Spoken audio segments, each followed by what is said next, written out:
찾았으면 같이 읽습니다. 사흘 만에 요셉이 그들에게 이르되 나는 하나님을 경외하노니 너희는 이같이 하여 생명을 보존하라. 너희가 확실한 자들이면 너희 형제 중 한 사람만 그 옥에 갇히게 하고 너희는 곡식을 가지고 가서 너희 집안에 굶주림을 구하고 너희 막내 아우를 내게로 데리고 오라. 그러면 너희 말이 진실함이 되고 너희가 죽지 아니하리라 하니 그들이 그대로 하니라. 그들이 서로 말하되 우리가 아우의 일로 말미암아 범죄하였도다. 그가 우리에게 애걸 할 때 그 마음의 괴로움을 보고도 듣지 아니하였으므로 그 괴로움이 우리에게 임하도다. 루벤이 그들에게 대답하여 이르되 내가 너희에게 그 아이에 대하여 죄를 짓지 말라고 하지 아니하였느냐. 그래도 너희가 듣지 아니하였느니라. 그러므로 그의 핏값을 치르게 되었도다 하니 그들 사이에 통력을 세웠으므로 그들은 요셉이 듣는 줄을 알지 못하였더라. 요셉이 그들을 떠나가서 울고 다시 돌아와서 그들과 말하다가 그들 중에서 시몬을 끌어내어 그들의 눈 앞에서 결박하고 명하여 곡물을 그 그릇에 채우게 하고 각 사람의 돈은 그의 자루에 도로 넣게 하고 또 길 양식을 그들에게 주게 하니 그대로 행하였더라. 아멘. 오늘 본문의 배경을 한번 살펴보면 하나님의 놀라운 섭리로 요셉은 이제 죄수에서 애굽의 통치자로 변하였습니다. 그리고 나아가서 애굽의 대제사장의 딸 아스낫과 결혼도 하였습니다. 아마 그 결혼식은 아주 성대하게 치루어졌을 것입니다. 요셉이 통치하자마자 애굽은 경제적으로 크게 번성을 하였습니다. 7년 동안 큰 풍년이 찾아왔습니다. 요셉은 그 풍년 기간 동안 남은 곡식을 각 성에 저장하였습니다. 그 수가 너무 많아 계산하는 것을 포기할 정도로 많은 곡식을 창고에 저장하였습니다. 그동안에 요셉의 자녀도 출생하였습니다. 장자의 이름은 므낫세이고 차자의 이름은 에브라임이라고 정하였습니다. 므낫세 즉 잊어버림이라고 그렇게 명명한 이유는 요셉이 자신의 모든 고난과 아비의 온 집의를 하나님께서 잊어버리게 하셨기 때문에 그렇게 지었고, 둘째 아들인 에브라임 번성 혹은 열매 맺음이라고 그렇게 지은 이유는 하나님께서 자신을 애굽 땅에서 그야말로 장성하게 하셨기 때문이었습니다. 7년 풍년이 끝나고 이제 7년 대흉년이 시작되었습니다. 모든 나라들은 흉년으로 고통을 받았습니다. 그렇지만 요셉을 다스리던 그 애굽 땅은 평안을 누리고 있었습니다.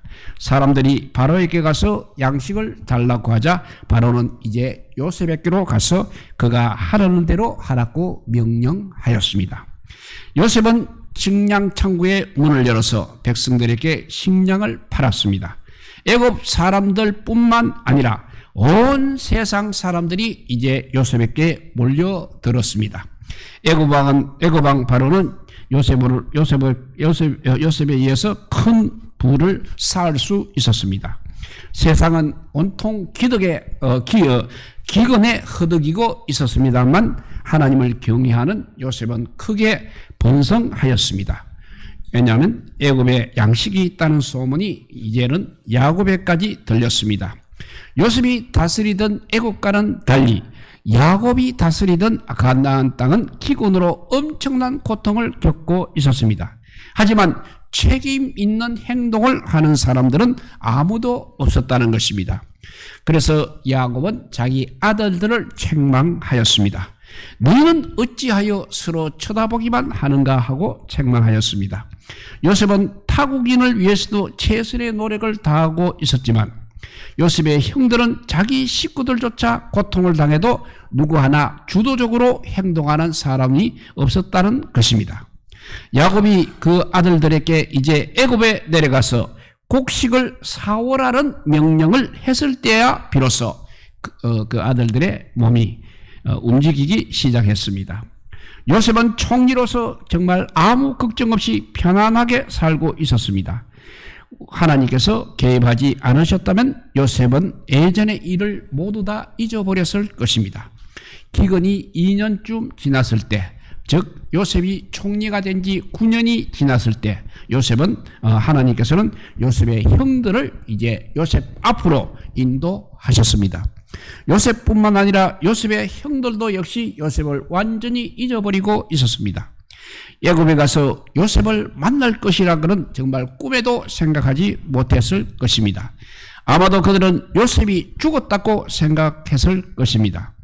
그들이 요셉에게 자신들을 소개할 때 요셉은 없다고 그렇게 하였습니다. 요셉이 총리가 되어 있을 것이라고는 아마 상상도 하지 못했을 것입니다. 요셉은 형들을 알아보았습니다. 그렇지만 형들은 요셉을 전혀 알아보지 못했습니다. 무려 22년의 시간이 흘러갔기 때문인 것입니다. 당연히 그들은 요셉을 만났을 때 절을 하였습니다. 형들을 다시 만난 요셉은 그때 어떤 생각이 들었겠습니까? 자신을 버린 형들에 대해서 적개심을 가지고 있었겠습니까? 아니면 그래도 형들인데 만나서 반가운 생각이 들었겠습니까? 형들이 요셉에게 절을 하였을 때 요셉은 자신의 꾼 꿈을 기억해 내었을 것입니다. 만약 요셉이 자신의 꿈을 기억하지 못했다면 요셉은 자신의 형들에게 자신이 당한 것만큼 갚아주려고 했을 것입니다.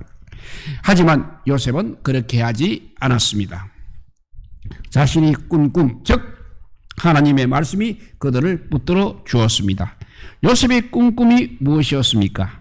형들의 곡식단이 이제 요셉의 곡식단에게 절을 하는 것이었습니다. 또 두 번째 꿈은 해와 달과 11별이 요셉에게 절하는 것이었습니다. 요셉의 형들도 그 꿈의 의미를 알고 있었습니다. 요셉이 그들의 왕이 될 것이고 그들을 다스리는 자가 되는 것을 알고 있었다는 것입니다. 지금까지 요셉은 보디바의 집을 다스렸습니다. 애굽의 감옥도 다스렸습니다. 마지막에는 총리가 되어 애굽 전국을 다스리고 있었습니다. 이제는 하나님 나라를 다스리는 자가 되어야 하는 것입니다. 요셉은 자신의 꿈을 통하여서 이 사실을 분명히 인식하고 있었습니다. 이 점에서 요셉은 대단히 훌륭하다는 것을 알 수 있습니다. 요셉이 자신의 꿈을 이렇게 피상적으로만 이해했다면 형들이 자신에게 절하는 것을 보고 어떤 식으로 행동을 하였겠습니까? 아마도 속으로 이렇게 말을 했을 것입니다. 너희들은 이제 내가 죽었는 줄 알았지. 이렇게 시퍼렇게 살아있다. 내가 꿈을 꾸었을 때 너희들이 나를 무시했지. 하지만 하나님께서 이렇게 나를 높여주셨다. 이제부터 내가 너희들의 왕이니 내 말을 잘 들어야 한다고 그렇게 속으로 말을 했을 것입니다. 하지만 요셉은 전혀 그렇게 하지 않았다는 것입니다. 앞으로 계속 보겠지만 이후에 요셉의 행동은 사실 너무나 이해가 되지 않습니다. 도대체 요셉은 왜 그와 같은 행동을 하고 있는 것입니까?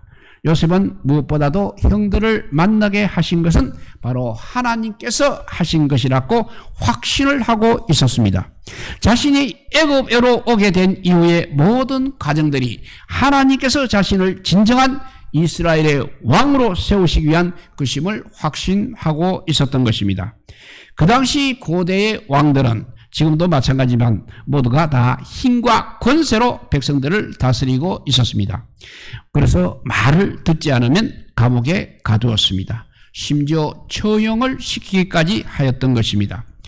그래서 백성들은 사랑과 존경의 마음이 아니라 두려움과 공포심으로 왕을 섬기고 있었던 것입니다. 만약 요셉도 그와 같이 형들에게 대하였다면 이방인들과 다를 바가 전혀 없었을 것입니다. 요셉의 형들이 요셉에게 절함으로써 이제 요셉은 그야말로 형들의 왕이 되었습니다. 하지만 중요한 것은 왕이 되는 것이 아니라는 것입니다. 왕이 되고 나서 제대로 나라를 다스리는 것이 중요한 것입니다. 요셉이 그들의 진정한 왕이 되어 온전한 이스라엘을 만들기 위해서는 지은 죄부터 깊이 깨닫게 하는 것이었습니다. 더 나아가 진정으로 그들과 화해를 하는 것이었습니다. 왜냐하면 하나님 나라는 힘과 무력이 아니라 겸손과 사랑으로 다스려지는 나라이기 때문입니다. 우리 하나님 나라는 겸손과 사랑으로 다스리는 나라라는 것을 알아야 하는 것입니다. 형들이 요셉에게 비록 절을 하고 있었지만 아직 요셉의 꿈은 완전히 이루어지지 않았습니다. 요셉은 가나안 땅에 있는 부친과 그리고 자기의 유일한 동생인 베냐민이 무척 궁금했던 것입니다. 당연히 베냐민이 왜 오지 않았을까를 궁금해했습니다. 혹시 자기처럼 베냐민도 죽였었거나 아니면 다른 나라에 팔아버린 것은 아닐까 하는 그런 생각까지 했을 것입니다. 사실 요셉의 형들은 얼마든지 그렇게 할 수 있는 그런 사람들이었습니다. 요셉은 그들에게 너희는 곡식을 얻어러 온 사람이 아니다, 정탐꾼이라고 그렇게 선언을 하였습니다. 정탐꾼이라는 말은 쉽게 말해서 간첩이라는 말인 것입니다. 그 당시 간첩에게는 당연히 사형이나 사형에 준하는 처벌이 내려졌습니다. 요셉은 계속적으로 그 형들을 정탐꾼이라고 다그쳤습니다. 요셉의 형들은 자신을 변증하기 위해서 이제 조금씩 자신의 신분을 소개하기 시작했습니다. 처음에는 종탁꾼이 아니라 곡물을 사러 왔다고 소개를 하였습니다. 그 다음에는 다 한 사람의 아들로서 독실한 자들이라고 또 자신들을 소개했습니다. 그래도 요셉이 수긍을 하지 않았습니다. 그러자 그들은 우리들은 12형제로서 가나안 땅 한 사람의 아들이라, 말째 아들은 오늘 아버지와 함께 있고 또 하나는 없어졌다고 그렇게 자세히 말할 수밖에 없었던 것입니다. 요셉이 이 마지막 말을 듣고 그들의 진실함을 증명하기 위해서는 이제 말째 아우가 여기에 오도록 해야 한다고 바로의 이름으로 맹세를 하였습니다. 그래서 9명은 남겨두고 1명만 보내서 베냐민을 데려오게 하면 그들 중에 진실함이 있는지를 보겠다고 하였습니다. 바로의 생명으로, 바로의 이름으로 맹세하였기 때문에 그들이 자신의 진실함을 증명하는 유일한 방법은 이제 베냐민을 데리고 오는 것밖에 없는 것이었습니다. 이 말을 하고 요셉은 그들 모두 3일 동안 감옥에 가두어 버렸습니다. 오늘 본문에서 계속 강조되고 있는 것은 바로 요셉이 형들의 신실함을 지속적으로 테스트하고 있다는 것입니다. 물론 요셉은 그들이 정탐꾼이 아니라는 사실을 잘 알고 있었습니다. 요셉이 테스트하려고 한 것은 과연 베냐민을 자신들의 진정한 아우로 생각하고 있느냐 하는 것이었습니다. 3일이 지나고 나서 요셉은 형들에게 자신을 이제 이렇게 소개하고 있습니다. 나는 하나님을 경외하는 사람이라고 했습니다. 그렇습니다. 요셉은 하나님을 정말로 경외하는 사람이었습니다. 그렇기 때문에 요셉은 형들에게 복수를 하지 않았던 것입니다. 요셉은 지금 형들에게 복수를 하는 것이 아니라 진정한 화해의 과정을 걷게 하고 있는 것입니다. 1명만 보내어서 베냐민을 데려오게 할 수도 있었습니다. 그렇지만 요셉은 거꾸로 1명만 남게 하고 다른 사람은 다 가도록 하였습니다. 그래서 시므온이 대신 인질로 잡혀 있어야 했던 것입니다. 이제 시므온이 살아남는 유일한 길은 베냐민이 애굽으로 오는 것밖에 없었습니다. 아마도 시므온은 감옥에 있으면서 베냐민이 살아서 오기만을 학수고대하였을 것입니다. 아니, 이스라엘의 운명 자체가 이제 베냐민에게 달려 있었던 것입니다. 이것이 바로 요셉이 형들을 고치려고 했던 이유인 것입니다. 이전의 형들은 요셉 하나쯤은 없어도 된다고 그렇게 생각을 하였습니다. 아마도 베냐민에 대해서도 마찬가지 그렇게 생각하고 있을 것이라고 했습니다. 야곱만 세상을 이제 떠나게 되면 베냐민의 미래도 상당히 불확실하다고 할 수 있었던 것입니다.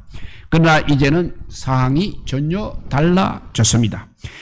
이스라엘의 존망이 베냐민의 안정에 달려 있었기 때문에 그렇습니다. 요셉의 조치로 인하여서 형들은 이제 베냐민을 데리고 와야 하는 사명을 갖게 되었습니다. 그들은 3일 동안 감옥에 있으면서 여러 가지 생각을 하고 있었을 것입니다. 요셉의 말을 들었을 때 그들은 이제 비로소 자신들의 죄를 기억하기 시작했습니다. 우리가 아우의 일로 범죄하였도다. 그가 우리에게 애걸을 할 때 그 마음의 괴로움을 보고도 듣지 아니하였다. 그러므로 이 괴로움이 이제 우리에게 임하였도다 라고 했습니다. 그들은 자신의 말을 전혀 믿지 않는 애굽의 총리에 대해서는 아무런 비난도 하지 않았습니다. 그들은 22년 전의 일을 정확하게 기억하고 있었습니다.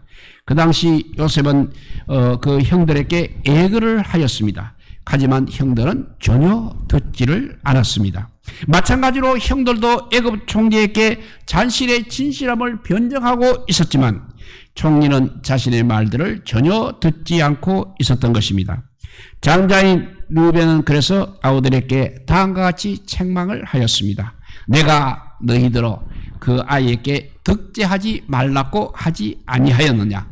그래도 너희가 듣지 아니하였느라. 그러므로 이제 그의 핏값을 내게 되었도다 라고 했습니다. 그들은 이제 자신들의 죄값을 치르고 있다고 생각을 하기 시작했던 것입니다. 요셉은 형제들이 하는 말을 다 듣고 있었습니다. 요셉과 형제 사이에는 이 통력이 있었기 때문에 그들은 요셉이 자기들의 말을 듣고 있다는 사실을 알지 못했습니다. 통역사 때문이라도 그들은 요셉이 자신들의 동생이라는 것을 전혀 눈치채지 못했던 것입니다. 어떤 의미에서 요셉은 이제 그들의 진심을 들을 수 있었던 것입니다.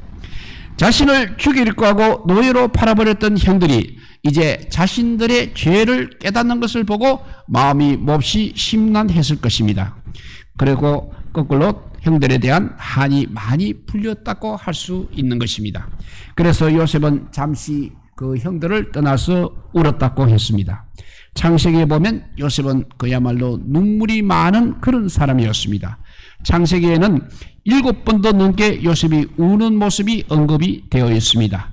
나중에 알겠지만 이제 궁궐이 떠나가도록 대성통곡을 한 적도 있는 것입니다. 이것은 어떻게 보면 지도자로서 어울리지 않는 모습이기도 한 것입니다. 하지만 이것이 세속적 지도자와 진정한 지도자의 차이라고 할 수도 있는 것입니다. 백성을 위한 눈물이 없는 지도자는 참된 지도자라고 할 수 없는 것입니다. 요셉은 9명의 형들이 애굽을 떠날 때 그들이 모르게 많은 것을 챙겨 주었습니다. 곡물은 말할 것도 없고 곡물에 대한 대금까지도 자루에 다시 집어넣어서 보내었습니다. 마치 친정어머니가 딸을 보낼 때 갖가지 음식을 챙겨주고 돈도 몰래 집어주는 것과 유사하다고 할 수 있는 것입니다. 이제 말씀을 한번 정리해 봅니다. 요셉은 자신의 형님들에게 고백하였듯이 하나님을 경외하는 그런 사람이었습니다. 하나님을 경외하는 사람의 가장 중요한 특징, 그것은 바로 자신의 감정보다 하나님의 뜻을 생각하는 것이 하나님을 경외하는 자의 가장 중요한 특징인 것입니다. 만약 요셉이 자신의 사사로운 감정만 생각하였다면 형들에 대한 대대적인 보복을 가할 수 있었을 것입니다. 그렇다고 해서 요셉은 무조건적 사랑으로 형들을 용서한 것도 아니었습니다. 그러한 용서는 사람들로 하여금 죄에 대해서 오히려 무감각하게 만드는 매우 위험한 것입니다. 사사기 맨 마지막에 보게 되면 이스라엘 백성들이 서로 자기들끼리 내전을 벌이는 장면이 나옵니다. 그들은 사사로운 감정에 휩쓸려서 모든 지파들이 힘을 합쳐서 베냐민 지파를 거의 멸절시키기까지 하였던 것입니다. 그 결과 베냐민 지파 하나가 없어질 뻔하였던 것입니다. 하나님의 공의에 따라 통치하지 않고 자기 자신의 사사로운 감정에 따라 살게 되면 교회가 얼마나 위험에 처하게 되는지를 잘 보여주는 예라고 할 수 있는 것입니다. 요셉은 하나님께서 자신을 그들의 통치자로 세우셨다는 것을 확신하고 있었습니다. 그래서 요셉의 사명은 크게 손상되었던 이스라엘 형제들의 관계를 이제 회복시키는 것이었습니다. 그래서 요셉은 형들에게 자신을 독실한 사람이라고 소개를 하고 있는 것입니다. 요셉은 그들이 정말 독실한 사람인지도 테스트하여 보았습니다. 그 독실함이란 것은 무엇이냐면 내 이웃을 내 몸과 같이 사랑하는 것이 드러나야 독실한 사람인 것입니다. 그래서 요셉은 베냐민을 데리고 오라고 말한 것입니다. 이것은 단지 베냐민을 보고 싶어서 뿐만 아니라 형들로 하여금 베냐민의 소중함을 알 수 있도록 하기 위해서인 것입니다. 우리는 오늘 본문에서 요셉으로부터 하나님 나라의 통치 원리를 보게 됩니다. 우리들의 삶을 지배하는 원리가 무엇입니까? 우리들이 가지고 있는 권한은 우리가 어떻게 사용하여야 하는 것입니까? 꼭 총리가 되어야 하나님의 공의를 실천할 수 있는 것은 아닌 것입니다. 우리가 서 있는 바로 그곳에서 겸손과 섬김이라는 하나님 나라의 통치 원리가 실천되기를 바랍니다.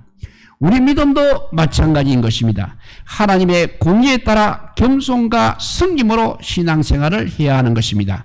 자기 사사로운 감정에 따라서 신앙생활을 하게 되면 자신뿐만 아니라 하나님의 교회까지 위험에 처하게 되는 것입니다. 겸손과 섬김으로 신앙생활을 하고자 하는 우리 모든 성도들에게 하나님의 은혜와 평강이 늘 함께 있기를 주님의 이름으로 축복드립니다. 예, 기도하겠습니다. 사랑의 하나님 감사합니다. 이 세상은 항상 사람들은 항상 이기심으로 가득 차 있습니다. 그래서 자기 자신의 유익이 되는지 안 되는지 그거를 먼저 살펴보고 행동을 하기도 하고 신앙생활도 그렇게 하기도 합니다. 오늘 아버지 요셉을 통해서 정말 하나님 나라를 어떻게 다스려야 하는지, 하나님의 백성은 어떻게 살아야 하는지 우리에게 가르쳐 주시니 감사합니다. 하나님의 뜻이 어디 있는지, 하나님의 공의가 어디 있는지 그것부터 우리가 살피고 또 겸손과 섬김으로 가지고 우리가 신앙생활을 해서 이 가정을 살릴 뿐만 아니라 교회도 살리게 하여 주시고 나라까지도 바로 서게 하는 우리 믿음의 사람들이 많아지게 하여 주시옵소서. 이 세상이 이렇게 어두워지고 혼란하게 된 것은 사탄이 아버지 우리 마음속에서 그런 아버지 나쁜 장난을 하기 때문입니다. 모두들 사탄에 속아서 이렇게 살고 있는 줄도 모르고 그것이 잘하고 있는 것으로 생각하여서 자꾸 혼란 속으로 돌아가고 있는 이 땅에 우리가 정말 빛과 소금이 되어서 하나님의 말씀대로 순종하여 살아서 많은 백성들을 주님 앞으로 인도할 수 있는 우리 모두가 되게 하여 주시기를 간절히 빌고 원하오며 우리 구주 예수 그리스도 이름으로 기도드리옵나이다. 아멘. 예, 우리